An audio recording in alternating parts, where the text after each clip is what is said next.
Hello everyone, you're listening to America Meditating Radio. We collect wisdom, inspire each other, and empower hearts on demand 24/7. I'm Sister Jenna, host of the syndicated America Meditating Radio. Join us as we talk one-on-one with leading experts who answer life's most compelling questions. Because in a world of uncertainty, we need answers right here, right now. America Meditating Radio, a show for everyone to learn more about this amazing thing called life.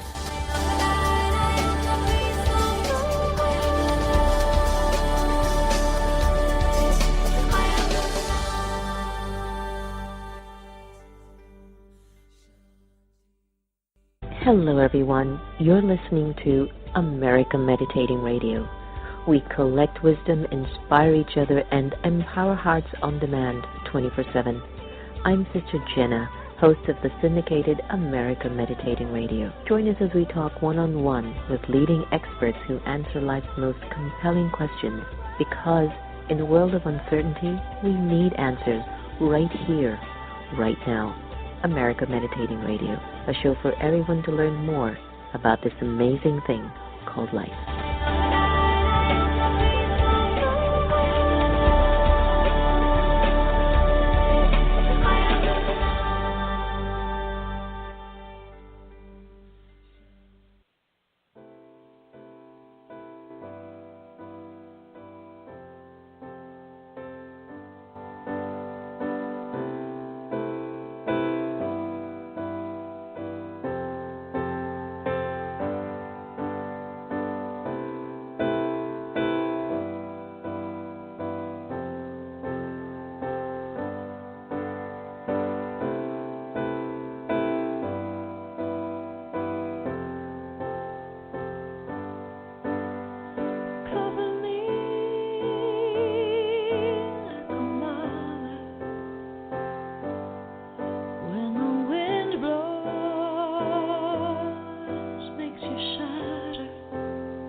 like a shockwave straight through your heart, wanting you back.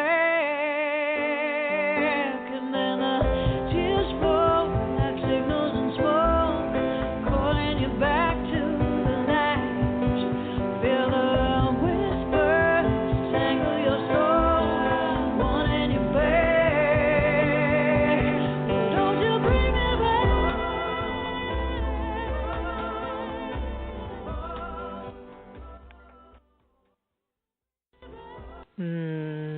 Hello, everyone. Welcome to America Meditating Radio. I'm your host, Sister Jenna. That was Between the Veils with Kristen Hoffman, who's going to be joining us for our 20-year celebration at MGM Grand Ballroom on July 2nd from 3:30 to 6 p.m. And I'm inviting everyone, come to Washington for the 4th of July weekend. You'll have so much to do, not only the 4th of July celebrations on the Capitol, but also our 20 years. I've been so teary-eyed because I go back to, let me clear my throat, when I was a very young yogi and just looking at the images, and I had no idea that we have been moved to have offered so much of our lives to humanity. I can't begin to tell you. And I know that it's a higher level of energy. I know it's an awakening of the spirit, because if you're asleep, you can't do much. But if you're awake, you can. Stay tuned. We're going to talk to Dr. Stephen Taylor, who's going to be talking to us about what really is spiritual awakening. And as you know, the theme of our show is Awakening to Love and Forgiveness. So, Dr. Taylor, we're on your beat. Looking forward to talking to you shortly. Before I get him on the air, why don't we do what we do best here? Let's turn the switch on. Let's turn the switch on of awareness and do a little bit of meditation to get us into a place of clarity, calmness, and awakening. Take a deep breath.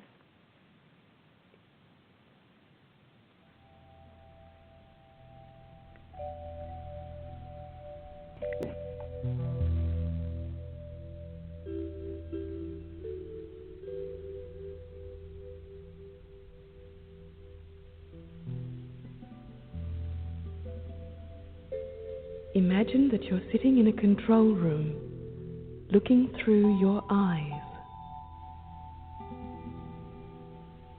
Allow your body to become very comfortable and still.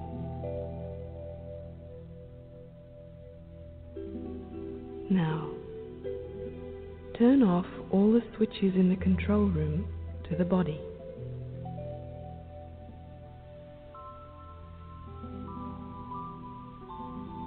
Turn off the switch to the feet, the switch to the legs.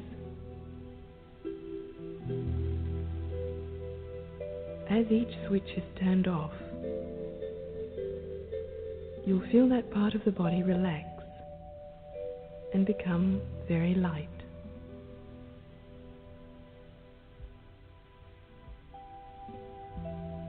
Now turn off the switch to the stomach and the chest. You'll feel your breathing slowing down.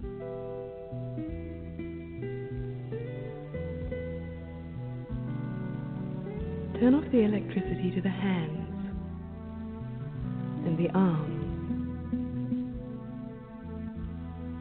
And you'll feel all the energy drawing upwards.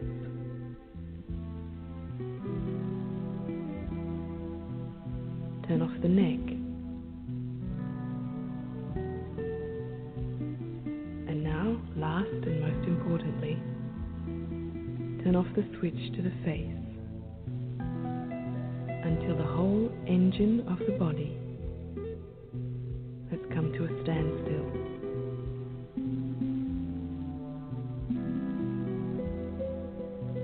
Let your mind relax.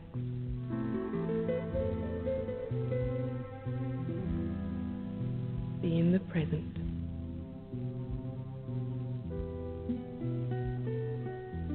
And become zero.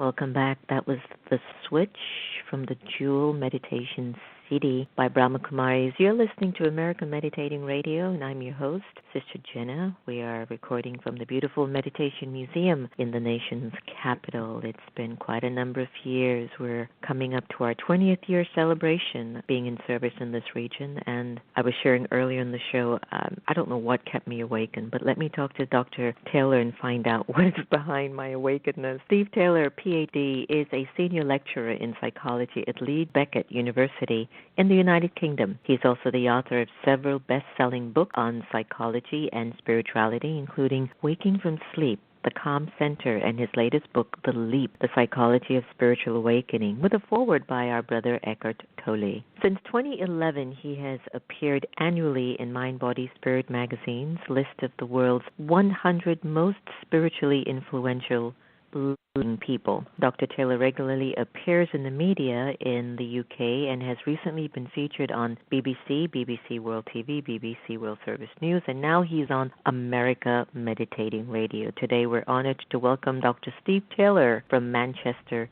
UK. Hello, my brother. Hi there. Hi, Sister Jenna. How are you? I'm great. How are you? Yeah, I'm pretty good, thanks. Yeah. It's a sunny day here in the UK, so it feels like spring is well and truly here.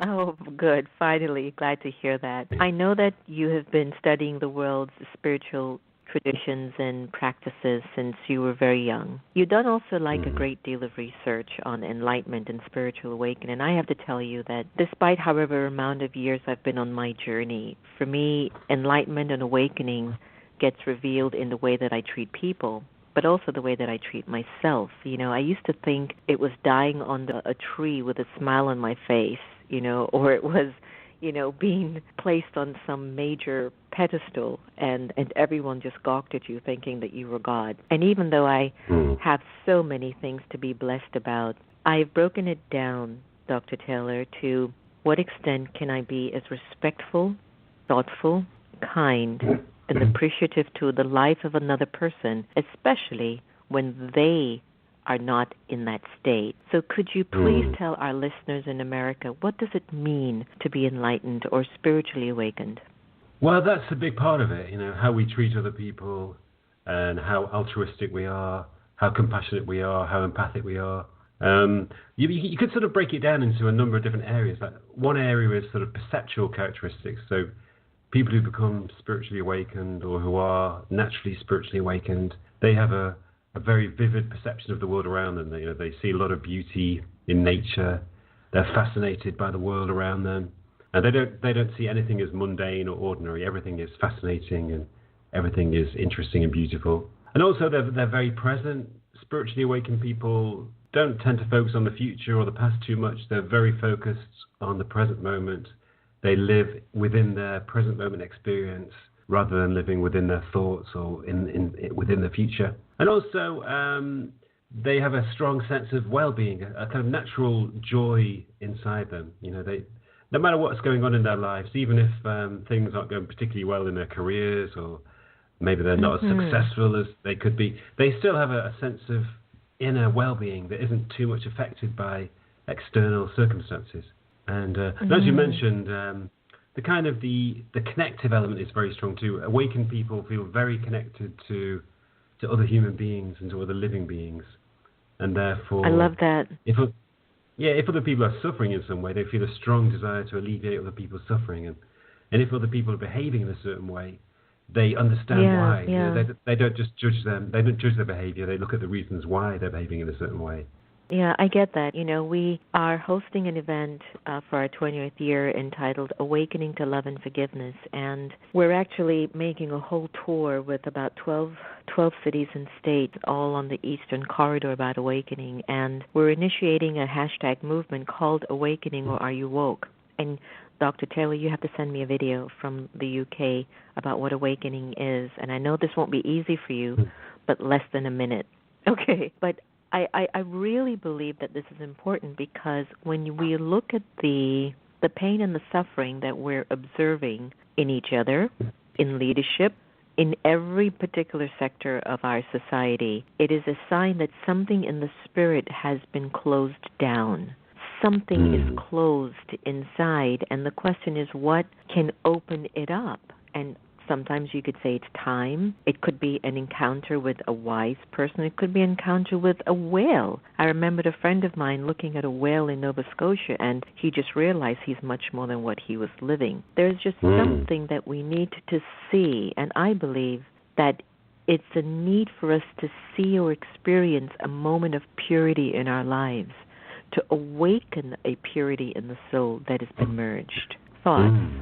Yeah, I agree. It's a question, sometimes a question of becoming connected to something much larger than yourself. I think the basic characteristic of the sleep state, of the unawakened state, is separateness. It's the experience of feeling that you are an isolated entity inside your own mental space, looking out at a world which seems to be out there, and other people seem to be out there. So you feel kind of imprisoned in yourself.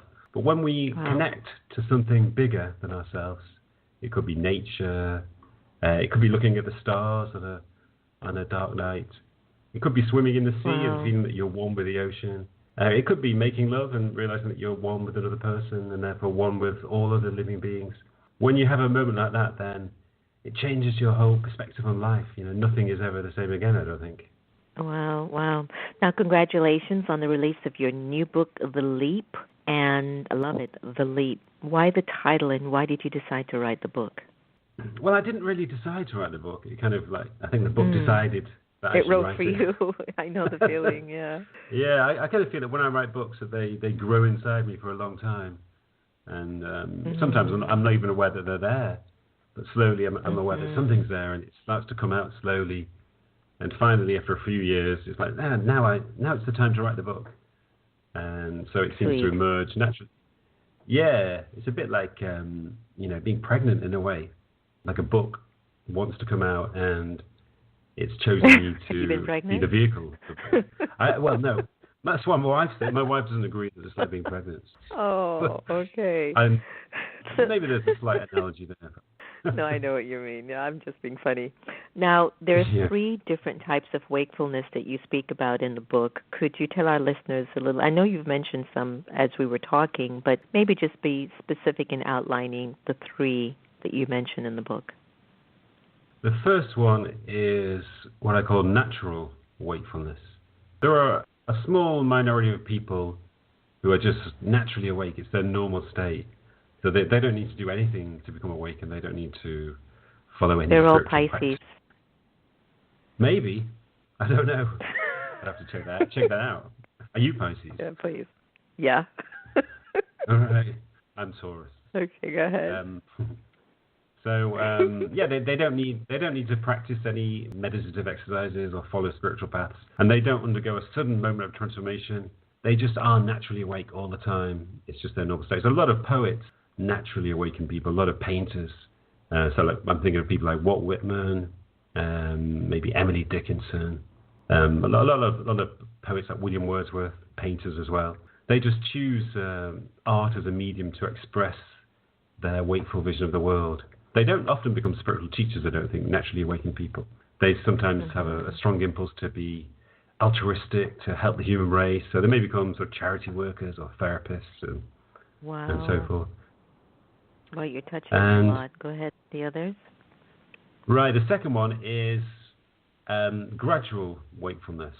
Maybe this is the most common form of wakefulness because there are probably millions of people, tens of millions of people around the world who are following spiritual paths or practices, who are meditating every day, who are practicing yoga, or maybe even without realizing it, people are undergoing a natural, gradual wakefulness through living their lives and living lives of altruism and service. So through years of spiritual practice, or maybe decades of spiritual practice or life experiences, many people are moving slowly towards wakefulness. They're slowly transforming their normal state of being into a wakeful state of being. And finally, the third type of wakefulness is sudden and dramatic wakefulness. And that's usually associated with intense psychological turmoil. So a lot of people, they undergo a sudden moment of wakefulness, a sudden awakening in times of extreme turmoil. Maybe they've been diagnosed with cancer. Maybe they suffered a bereavement. Maybe they're alcoholics or addicts and they've lost everything due to their addiction. Or maybe it's severe depression, intense stress. So many people undergo a sudden collapse of their normal self due to all of this turmoil. But that seems to allow a new spiritually awakened self to be born inside them, which becomes their normal awakened self. It's interesting, Dr. Taylor, because I believe that we were born naturally in that state. It's like life events have just moved us away from remembering the qualities of the spirit. It's just like when I talk about awakening, I am sure we're speaking the same thing. Maybe the languaging is a little different. But when you're awakened, you really are much, much more compassionate, empathetic, thoughtful, understanding, giving, fearless. You have the ability to go the extra mile without wanting something in return, without expectations. Now, a lot of people talk about oneness, and they talk about collective consciousness. Would you say that the human race is undergoing a collective awakening at this time? Britain has been going through a lot. America certainly has been going through a lot. And in the midst of what we might say is a lack of awakeness that we're seeing, we're also watching a whole culture of individuals waking up to a level of saying, I believe more in ethics and values that are universal. Could you talk a little bit about that? Is there some difference between oneness and collective consciousness? And what are the signs of this?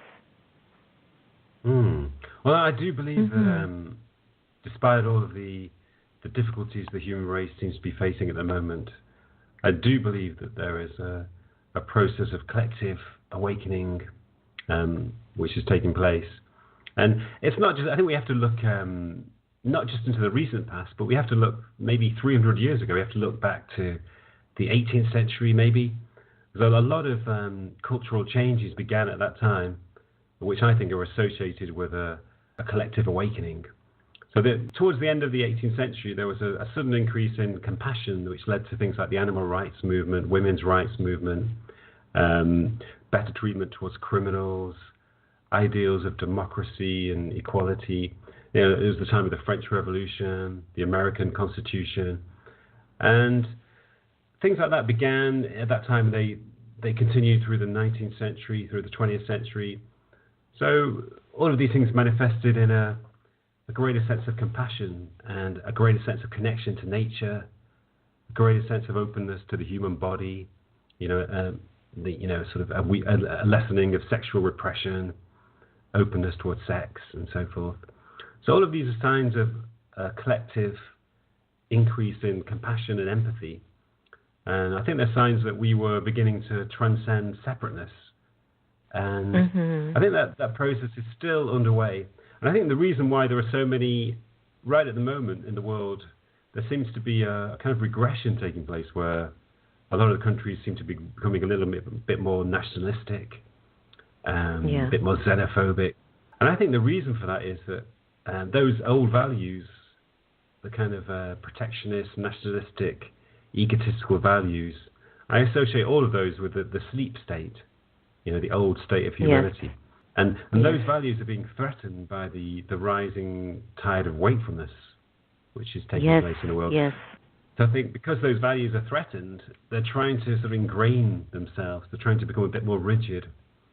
And I think that always happens when values are threatened. They become a bit more entrenched because they sense that they sense their own demise. So I think that's probably what's happening at the moment. And it's interesting how we tend to justify our sometimes very sharp approach towards infusing fear or control over the minds of others and justify it by saying it is for a bigger cause, it's for a bigger good, when we deeply know it is that you feel that you're losing your power. And I think that a lot of people in positions of physical power have lost sight that real power is from innate. It's an innate quality. It's your ability to be truthful, your ability to be understanding and gentle. And a truthful person, to me, has always seemed to emanate a very gentle force, sort of like a river, like a flowing river, where even if the debris comes in its way, it goes around it without any upheaval or stuff. And so seeing the state of the world, these individuals, our brothers and sisters, whether you're in positions of power or not, we are in a state where I believe the purity of the soul, the peace of the soul, the love of the soul is coming through. And, what I call algae, anger, lust, greed, attachment, and ego, it's an acronym I use all the time, Dr. Taylor. That energy is feeling like it's losing ground now. Like, where are you going to take me? Where am I going to live if I'm no longer living in your consciousness? Do you understand? So a lot of what I'm seeing in Britain, in the Philippines, in Turkey, in North Korea, in America, in South Africa, it's like, wow. It's like the algae is seeing like the awakening is moving it out, and it doesn't know where to go. So where it goes is towards physical forms of showing its force, where it's nuclear bombings or wars or killing or trying to control people through military rule. And all that really is a sign that there is something coming through our consciousness that is definitely, bringing about a state of being you. And now there's so many different theories of consciousness. I'm actually loving our talk. You got to keep coming on the air. No, because what you're hitting on it's so spot on. There's so many different theories of consciousness, or they try to debunk mystical or awakening experiences. Science is still grappling with when somebody actually has an out-of-the-body experience that, well, they were under anesthesia. It's a normal phenomenon. My father was in a coma last year, and I would go and talk to him, and I knew that the soul was sitting in his body, and he could hear me. But the doctors are like, oh, there's no response. There's nothing there. And I'm asking the doctor, please, can we not have this conversation in front of him? He had no thoughts whatsoever that my dad could even hear. He's like, he's brain dead. He can't hear you. I'm saying he can. He can. So can you speak to us about the different theories of consciousness, explain or try to, mystical to awakening? Is it the same? Well, the most the most normal scientific way, so-called scientific way of explaining consciousness is to say that consciousness is produced by the brain. It's produced by the billions of neurons which kind of whiz around inside our heads, making connections, and they produce our thoughts. They produce our feelings. They produce our feeling of being somebody inside our heads. And so if you have an awakening experience, or if you have an out-of-body experience or a near-death experience, then that has to be explained in terms of unusual activity in the brain. It has to be explained as a kind of hallucination caused by unusual activity. But I think there are more and more scientists and philosophers are beginning to realize that theory doesn't really make sense. It doesn't really explain anything. It's really a kind of assumption. There's no evidence for it. It's just a kind of simplistic assumption. So scientists have been studying consciousness for decades now with the most expensive and complex brain scanning technology. And nobody has got any idea at all of how the brain could possibly produce thoughts or memories. It's all very... they've basically just drawn a blank about how the brain could produce consciousness. So that's probably leading more and more people, including me, although I never really subscribed to that view anyway. It's leading more and more people to the view that consciousness is something that is beyond the brain. It's something that the brain is associated with the brain, but it doesn't come from the brain. So an alternative idea is that consciousness is something fundamental to the universe. It's something which pervades the whole universe and which fills all things, which fills the spaces between things. It was always there and it's everywhere. So maybe the purpose of the brain isn't to produce consciousness, but to pick up a consciousness which is everywhere and channel that consciousness into my being So I become an individual being when my brain picks up this all-pervading consciousness and it kind of channels it into my own being. So I think that's what the brain is for, fundamentally. It has one role as a kind of an administrative center, a kind of organizing center for my body. But it also has this role of picking up this universal consciousness and receiving that consciousness and canalizing it into me. So I think that's why so many spiritual traditions and so many spiritual teachers have this insight that in our essence we are all one with the universe. And I think that's because, we're all channels of this universal consciousness. So we're all one and we're all the same. Right. It's like I always look at the brain as the house for the soul. And the soul is the consciousness, and so it needs a physical form to express what's in it. And so we have the brain, we have the body, we have the organs, and then we have the extension of that called environment, relationships, situations. And I don't know, I've just been going so much more deeper in what's at the base of my consciousness, which has so much to do, what lives have I lived that are still recorded in me that I am attached to. Because I can't be present if I can't live truthfully based on these universal laws that have always existed, such as kindness and love and purity and abundance and sharingness, just sharing. Yeah. Well, I think one of the things that you become aware of in a spiritually awakened state is that you are not a person. You are everybody, and everybody is you. And you realize that your essence is also the essence of every other human being and every other living being. So essentially, when another human being is in difficulty, is in pain, or who experiences suffering, then you also experience their suffering. In a sense, you are also suffering. So you feel a natural desire to help them. As you would want to alleviate your own suffering, you want to alleviate other people's suffering. And I think that all stems from the consciousness we all share. We're all expressions of the same consciousness. We are all one. Right. We all experience one another's suffering and one another's joy. It's so true. That's so true. I swear I don't know if I could ever be completely happy when I see the suffering of someone else, even if, there's a kind of suffering that we tend to miss, which are those who seem to have it all, but they're not happy. And we tend to kind of push them aside, like, well, they've got all this money and they've got all of this, but there's so much suffering. When you look at their faces and you feel their vibrations, the divinity is so merged. And so if the universe naturally and eternally has had love and purity and peace as an expression, and if that is no longer in you, we're finding it hard to connect to each other. But if we all bring up these original qualities, then it's a natural state of connection. Then we are definitely one. But if you and I are living from algae, then that's how you and I will connect. We will connect in this way, and it will become the norm. And it's interesting for us to watch individuals who are so algae-driven and are in the norm, and even the media supports that.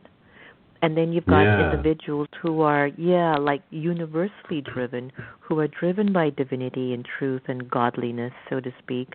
I look at God as a quality, not as a religion. And so they're driven by these qualities, and you could see that they know that is the norm. And those are the people, I think, are living in a natural state of awaken. And maybe there's no pomp and splendor with them, but they're offering a service to the world that you and I will never be able to decode how powerful their contribution is. Yeah, I completely agree. Yeah, that's beautifully expressed. And I think, a lot of spiritually awakened people don't become spiritual teachers or spiritual authors. Maybe they wouldn't even realize that they are spiritually awakened because it's so natural to them and they express it so spontaneously. And I think a lot of, I mentioned earlier that a lot of spiritually awakened people become artists or poets, musicians. But a lot of spiritually awakened people become social activists, idealists, altruists. And one of the examples I often refer to is Florence Nightingale. You know Florence Nightingale? Who was she's famous for. I remember she was being. Yes, I know her story. Yeah. She was famous for founding the modern profession of nursing. She sort of established the principles of nursing and trained hundreds of nurses. She set up hundreds of hospitals, and in England, she brought about a lot of social reforms connected with sanitation and health. So she was an amazingly productive person who was sort of filled with a desire to help the human race, to alleviate suffering. And probably, in the long run, she's probably done more than, practically anybody else in history to alleviate suffering in terms of the medical advances she initiated. But a lot of people don't realize that she was actually a very spiritually awakened person. She was a mystic. And in her later life, she wrote many books on Christian mysticism. And so she was somebody whose wakefulness was so powerful, and it expressed itself in this incredible energy and this incredible impulse to alleviate suffering and to contribute to the human race. She was a really profound and powerful example of an awakened person. Yeah, I bet she is and continues to be. I've loved our conversation together. Leave us with some key points that perhaps you'd like our readers to take away from the book. And Dr. Taylor, I'd like to invite you to present your book at our museum. Perhaps we can do it through Skype or FaceTime to an audience, because I think what you're saying and what you're doing hits the nail on the head for a lot of people who perhaps just need to understand how to recognize their state of awakening, or maybe are they still asleep, and perhaps can we do something to sort of wake up? Mark you, many of the people that come to the museum are in their process, but we always get an opportunity where there are individuals who are still percolating and wondering, can I wake up? Can I even try? So please consider that at some point. And I want to introduce you to some great people in the UK as well. So you'll be hearing from me. What are some of the points that you want? You're welcome. What are some of the points that you want your readers to take away from your book, The Leap? And please leave us with a website that the listeners can get a chance to contact you if they wish. Okay. I think one of the most important points I'm trying to get across is that there's nothing really extraordinary or esoteric about awakening. You don't need to be a guru in India. You don't need to be a monk in a monastery in order to wake up. You don't need to spend decades meditating or living a life of following the Eightfold Path of Buddhism. Wakefulness is in some ways very ordinary. And a lot of the people who undergo awakening are simply people who are living ordinary lives in the midst of the world. Maybe they don't even know very much about spiritual practices or paths, but they undergo a sudden moment of transformation. And at that moment, their view of the world transforms, and their attitude to other people transforms, and the way they live their life transforms. And when that happens, people generally realize that wakefulness is very, very spontaneous, very easy, and very natural. It seems incredibly normal once you experience it. And you realize that, wow, this is how things are meant to be. This is how things should always have been. It seems so natural and easy. So there's nothing really exhilarating or esoteric about it. I think it's human beings' most natural and most normal state. And it's a state which we, to some degree, experience as children, as young children. And it's a state that we're all heading towards in some sense. And I'll leave you with my website. It's www.stephenmtaylor.com. That's Stephen with a V, M for Mark, stephenmtaylor.com. And I write poetry too. I write spiritual poetry. So maybe sometime I can read one or two of my spiritual poems on the show. Sure. How long are they? They're quite short. Maybe they last 2 or 3 minutes each. Okay. Well, why don't we close our show with one of your poems? Okay. I'm going to read a poem called A Moment Without Thought. And it's a meditative poem. So I'll leave some spaces between the lines that we can fill with some stillness, some meditative stillness. Mm. A moment without thought. A moment without thought. And the background noise ceases. And I can suddenly hear the silence between sounds, the silence beneath sound, from which all sounds emerge like waves from the sea. A moment without thought. And the fog disperses, and the world is filled with translucent light, new dimensions of detail, and sharpness, and colour, and depth. A moment without thought. And these suburban streets are a pristine new world, like a garden glistening with dew, the morning after creation, as if a husk of familiarity has cracked and fallen away, leaving naked, primal isness. A moment without thought, and I'm no longer standing separate, no longer an island, but part of the sea, no longer a static centre, but part of a flowing stream. A moment without thought, as if a train has stopped between stations, and there was never any motion, never any track. A moment like a wormhole, infinitely expanding, like stepping through a narrow gate to find an endless open plain, the panorama of the present. A moment without thought.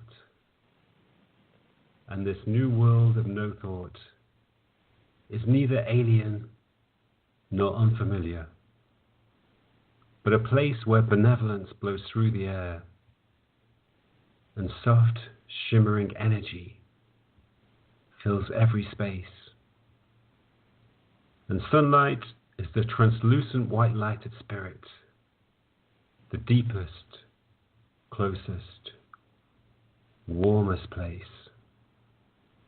the ground where we are rooted. A moment without thought.